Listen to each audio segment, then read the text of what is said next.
नमस्ते, मैं Rajshree Swami, assistant professor, government college Shri Dungargarh.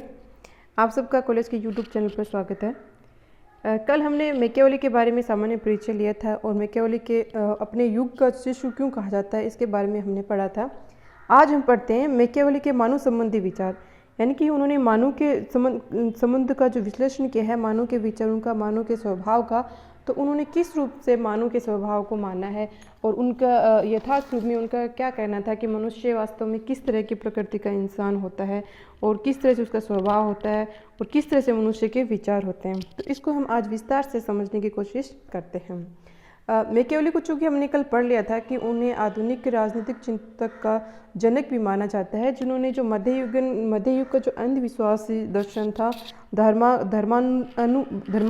का अंधानुकरण करने का जो युग था, उसकी उन्होंने चुनौती दी थी। उसको चुनौती देकर उन्होंने मानव स्वभाव का जो व्यवहारिक स्वरूप है उसका विश्लेषण करने की कोशिश की थी और उनका मानना था कि मनुष्य का यथार्थ स्वरूप क्या है। तो इस वास्तविकता को उन्होंने अपने राजनीतिक विचारों का आधार बनाया था। उनका मानना था कि मैकियावेली का जो समस्त दर्शन है वो उनके और जो उनके विचार और अवधारणा है वो मानव संबंधी विचारों पर ही आधारित है। मानव स्वभाव का जो उन्होंने विश्लेषण किया है, मानव स्वभाव के विश्लेषण में उन्होंने जिन जिन तत्वों को शामिल किया है वही वस्तुतः उनके प्रमुख राजनीतिक चिंतन का आधार बना है। मैकियावेली ने मानव संबंधी जो उनके अपने विचार है वो विचार उनके वास्तव में तत्कालिक इटली के स्वभाव, चरित्र और कार्यों पर आधारित है। क्योंकि मनुष्य का जो स्वरूप उन्होंने माना है कि मनुष्य का स्वरूप किस तरह का है, किस तरह का उसका व्यवहार है और क्या उसका स्वभाव है, तो इसके पीछे जो उनका दृष्टिकोण था उसका प्रमुख कारण ये था कि उस समय जो इटली के मनुष्य थे, इटली के जो नागरिक थे, उनका किस तरह से स्वभाव था और किस तरह से वो कार्य करते थे, उनके विश्लेषण के आधार पर ही उन्होंने समस्त मानव के स्वभाव का उन्होंने विश्लेषण किया है। मैकियावेली का मानना था कि मनुष्य जन्म से बुरा होता है और वह निपट स्वार्थी है और उसके नकारात्मक पक्षों को बहुत अधिक उजागर किया है मैकियावेली ने कि मनुष्य निपट स्वार्थी है, दुष्ट होता है, वो कपटी है, धोखेबाज है, कृतज्ञ है, वह अविश्वसनीय जीव है। तो जो सदा स्वार्थ में लगा रहता है तथा वह ये भी भूल जाता है कि उसके पिता की हत्या किसने की। तो इस तरह से उन्होंने मनुष्य के जो स्वभाव का विश्लेषण किया है, उनके अनुसार मनुष्य जन्म से बुरा होता है और वह दुर्बलता, मूर्खता का सम्मिश्रण होता है। स्वार्थ और अहंकार उसमें भरा हुआ रहता है। तो इस तरह से मैकियावेली ने जो मनुष्य के स्वभाव का विश्लेषण किया है वो वास्तव में मनुष्य को बहुत ही दुष्ट, कपटी, अविश्वसनीय और इस रूप में दिखाने की कोशिश उन्होंने की है। उनका मानना है कि मनुष्य स्वभाव से दुराचारी तो होता ही है और आवश्यकता पड़ने पर वह सच्चरित्र दिखाने की कोशिश करता है, और जबकि वास्तव में लोग अपनी वासनाओं के दास और प्रथम श्रेणी के स्वार्थी होते हैं।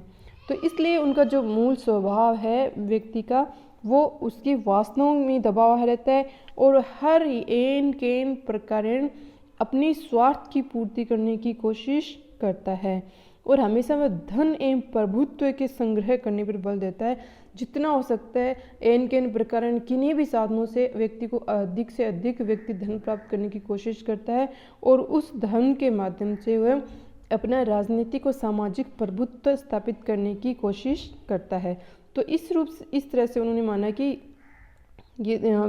मनुष्य वास्तव में एक बहुत अविश्वसनीय जीव होता है। और डिस्कोर्स जो उनकी पुस्तक थी, उस पुस्तक में उन्होंने मानव चरित्र के जो बुरे पहलू हैं उनकी व्याख्या की है। उनका कहना है कि मानव स्वभाव से ही ईर्ष्यालु और महत्वाकांक्षी होता है और वह अपने व्यवहार में दो तत्वों से परिचालित होता है। एक है प्रेम और दूसरा है भय। इस आधार पर कहते हैं मैकियावेली कि व्यक्ति वास्तव में इतना स्वार्थी होता है कि वो अपने पिता की हत्या करने वाले को भूल जाता है कि उस पिता की हत्या किसने की, किंतु वह कभी नहीं भूलता कि उसकी संपत्ति को किसने छीन लिया। उनकी वो अधिक से अधिक संपत्ति एवं धन को प्राप्त करना चाहता है और इस चक्कर में वो ये भूल जाता है कि उसके पिता की हत्या किसने की, लेकिन वो कभी ये नहीं भूल सकता कि उसकी संपत्ति को किसने छीना है। उस व्यक्ति को हमेशा याद रखेगा जिस व्यक्ति ने उसको आर्थिक नुकसान पहुंचा है। मैकियावेली इसी आधार पर उन्होंने मनुष्य का स्वभाव है उस आधार पर मैकियावेली का मानना है कि वो राजनीति में भाग लेता है और वही सफल होता है जो ऐसे गुणों से युक्त हों। उन्होंने राजनीति का जो व्यवहारिक विश्लेषण किया है मैकियावेली ने, और उनके विश्लेषण का आधार है वो मनुष्य तत्कालिक जो इटली के लोग थे, जो नागरिक थे, उनके स्वभाव का विश्लेषण कर उनके जो निष्कर्ष निकाले, उस आधार पर फिर उन्होंने कहा कि जो व्यक्ति इस तरह का है, यानी कि जो स्वार्थी है, दुष्ट है, धोखेबाज है, अविश्वसनीय है, और इन गुणों से जो युक्त है वही वास्तव में राजनीति में सफल होता है। जबकि हमने जब यूनानी दार्शनिकों की बात करें तो यूनानी दार्शनिकों में जैसे कि सुकरात, प्लेटो ने गुण जो आत्मा की शक्ति माना है कि वो एक आंतरिक सद्गुण है, आत्मा की आंतरिक ताकत होती है, और वह गुण जो है वह अच्छाई है, वह एक दूसरे से जुड़े हुए हैं, ये माना है यूनानी दार्शनिकों ने। जबकि मैकियावेली जो पूर्ण रूप से यथार्थवादी हैं वो ये मानते हैं कि वास्तव में गुण कोई व्यक्ति की आत्मा का कोई विशेषता नहीं होती है, बल्कि गुण वह विशेषता है जिससे व्यक्ति को सफलता मिलती है। गुण वह है जिससे व्यक्ति को सफलता मिलती है और अवगुण वह है जिससे व्यक्ति को असफलता मिले। अतः उनका मानना है कि राजनीति में वही सफल है जो मानव स्वभाव के वास्तविक जो स्वभाव वास्तविक गुण है, जैसे हमने पहले उन्होंने बताया है, उन गुण से यदि युक्त है व्यक्ति तो वो राजनीति में सफल हो सकता है। यदि हम आदर्श या नैतिकता की बात करें तो ऐसा व्यक्ति राजनीति में सफल नहीं हो सकता है, और इसलिए इसी को मैकियावेली का पूर्ण लौकिकीकरण का सिद्धांत कहते हैं। ठीक है, लौकिकीकरण मतलब जो व्यवहारिक है, वास्तविक है, जो इस लोक से संबंधित है। तो जो इन्होंने ये सिद्धांत दिए हैं मैकियावेली ने कि मनुष्य वास्तव में दुष्ट, कपटी, स्वार्थी, धोखेबाज और अविश्वसनीय है, और जो व्यक्ति इन गुणों से युक्त है वो राजनीति में सफल हो सकता है, और बाकी व्यक्ति जो अपने आप को नैतिक के आदर्श मानता है वो राजनीति में सफल नहीं हो सकता है। अतः क्योंकि राजनीति में धर्म एवं नैतिकता की कोई जगह नहीं है, और इस सिद्धांत को, इन विचारों को मैकियावेली का लौकिकीकरण का सिद्धांत कहा जाता है। इसी संदर्भ में मैकियावेली ने लिखा है कि मनुष्य जो कि व्यक्ति है, कोई भी जो शासक बनता है वो एक मानव है, अतः वह भी मानव स्वभाव के दुर्गुणों से युक्त होता है। इसलिए सच्चा शासक वही है जो शक्ति और धोखे दोनों में परिपूर्ण हो। तो क्योंकि जो मूल स्वभाव है व्यक्ति का, उसी मूल स्वभाव से यदि शासक भी अपना कार्य करेगा तो वो सफल होएगा, यदि वो शक्ति और धोखेबाज के साथ अपने शासन का काम करेगा। उनका मानना है, एक बहुत प्रसिद्ध उनका कोटेशन है मैकियावेली का, जिसमें वो कहते हैं कि राजा में शेर का साहस और लोमड़ी की चालाकी दोनों आवश्यक हैं, और वही राजनीति में सफल हो सकता है, वही शासक सफल हो सकता है जो शेर और लोमड़ी जैसे दोनों के गुण हो। शेर यानी कि परिस्थितियाँ यदि विकट हो तो उसका मुकाबला करने में जानता हो, और लोमड़ी यानी कि धूर्तता, चालाकी के साथ, कपट के साथ अपने कार्यों को सिद्ध करने की योग्यता जिसमें हो। तो वही शासक सफल है जो मनुष्य के मूल स्वभाव, उसकी धूर्तता से युक्त हो, जो शेर और लोमड़ी के गुण से युक्त हो।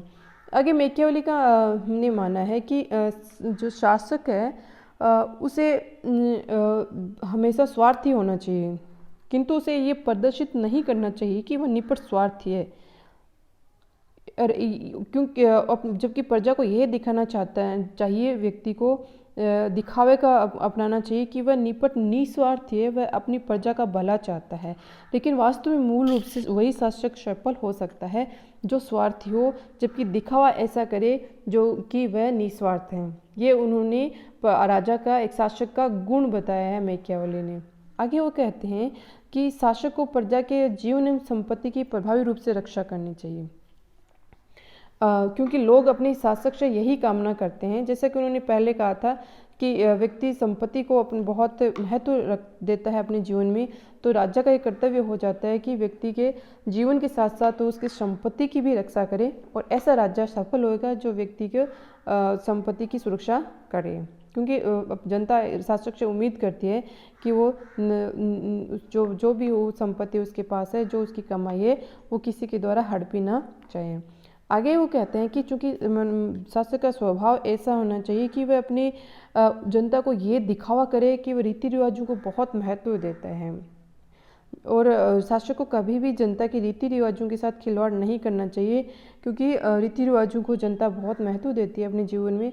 और ऐसे यदि कोई शासक है वो जनता के जो धार्मिक कार्यों से या रीति रिवाजों में हस्तक्षेप करने का, खिलवाड़ करने की कोशिश करता है, तो लोग फिर उससे घृणा करने लग जाते हैं। तो मैकियावेली का जो दर्शन है और जो उनका राजनीतिक चिंतन है वो बहुत अधिक तात्कालिक परिस्थितियों से प्रभावित है। और उस परिस्थिति में उन्होंने देखा था कि जो इटली के लोग हैं वो वास्तव में एक स्वभाव के रूप में दुष्ट है। और संक्षेप में हम देखें तो मैकियावेली का ये कोई उनका उद्देश्य नहीं था कि मानव स्वभाव की विस्तृत व्याख्या करें या मानव स्वभाव के गहराई तक जाने की कोशिश करें, बल्कि उन्होंने तो जो इटली के जो दुर्दशा थी, जो उस वक्त इटली की जो हालत थी, वो उससे मैकियावेली दुखी था और वो उन बुराइयों को दूर करना चाहता था ताकि वह इटली में एक अच्छे शासन की स्थापना हो सके। इसके अलावा हम देखें तो जो मैकियावेली ने मानव संबंधी अवधारणा प्रस्तुत की है, उस अवधारणा में उन्होंने जो धारणा है वो तार्किक व क्रमबद्ध, कोई तार्किक या क्रमबद्ध या वैज्ञानिक, जैसे कि हॉब्स की प्राकृतिक अवस्था में व्यक्तियों की भांति है, उस तरह से उन्होंने मानव स्वभाव की व्याख्या की है। जैसा कि आगे हम पढ़ेंगे, सामाजिक समझौते के सिद्धांत के तहत हॉब्स ने जो सामाजिक समझौते का सिद्धांत दिया है उसमें जो एक प्राकृतिक अवस्था बताई है जिसमें मनुष्य का वास्तविक स्वरूप या स्वभाव कैसा होता है, बिल्कुल वही स्वभाव की व्याख्या मैकियावेली ने कई सालों पहले कर दी थी। जैसे कि हम देखें कि उनके इस तरह की व्याख्या करने का उद्देश्य मनुष्य के स्वभाव को समझने की नहीं थी उनका उद्देश्य, बल्कि वो तो चाहते थे कि इटली की जो स्थिति है उस स्थिति से किस तरह से उसको वहाँ से बाहर निकाला जाए और एक अच्छे शासक की स्थापना, एक स्थायी राज्य की स्थापना इटली में की जा सके। तो इस तरह से हम देखें कि मानव स्वभाव की मैकियावेली ने जो व्याख्या की है वो पूर्ण रूप से एक जो तात्कालिक परिस्थितियाँ थी उनसे प्रभावित होकर उन्होंने की है। आगे उन्होंने लिखा है कि जो शासक है उसे अपनी सेना रखनी चाहिए और उसे कभी भी भाड़े की सेना पर भरोसा नहीं करना चाहिए, और शासक को हमेशा अपने राज्य के विस्तार में लगे रहना चाहिए ताकि एक विशाल साम्राज्य बना सके। इसे अपने लक्ष्यों की परवाह करनी चाहिए और वो मैकियावेली साधनों की पवित्रता पर कोई महत्व नहीं देते हैं। उनके लिए तो साधन सभी सम्मानजनक है, हर साधन अच्छा है जिससे कि लक्ष्य की प्राप्ति हो सके। और यहाँ हमने यही देख लिया है कि मैकियावेली का उद्देश्य जिस इटली की शक्ति को विस्तृत करना, इटली की सीमाओं को आगे बढ़ाना और इटली को किस तरह से वापस जो उसका खोया हुआ गौरव है वो हासिल किया जा सके, इन सब की प्राप्ति करना मैकियावेली का उद्देश्य था। तो इसी के आधार पर उन्होंने मानव स्वभाव की व्याख्या की है कि मनुष्य को किस तरह से होना चाहिए और शासक को किस तरह से अपनी शक्तियों का प्रयोग करते हुए, किस तरह के दिखावे को, कपट का प्रयोग करते हुए अधिक से अधिक शक्तिशाली वो बन सके। इसलिए वो निरंकुश राजतंत्र को इटली के लिए सर्वश्रेष्ठ मानते हैं। मैकियावेली निरंकुश राजतंत्र को इटली के लिए सर्वश्रेष्ठ मानते हैं क्योंकि उनका मानना है कि उसमें शक्ति एवं दमन दोनों की शक्तियाँ इटली की उस राजतंत्र में शामिल होती है। राजतंत्र के पास शक्ति भी होती है और साथ ही वो दमन करने की भी क्षमता रखता है।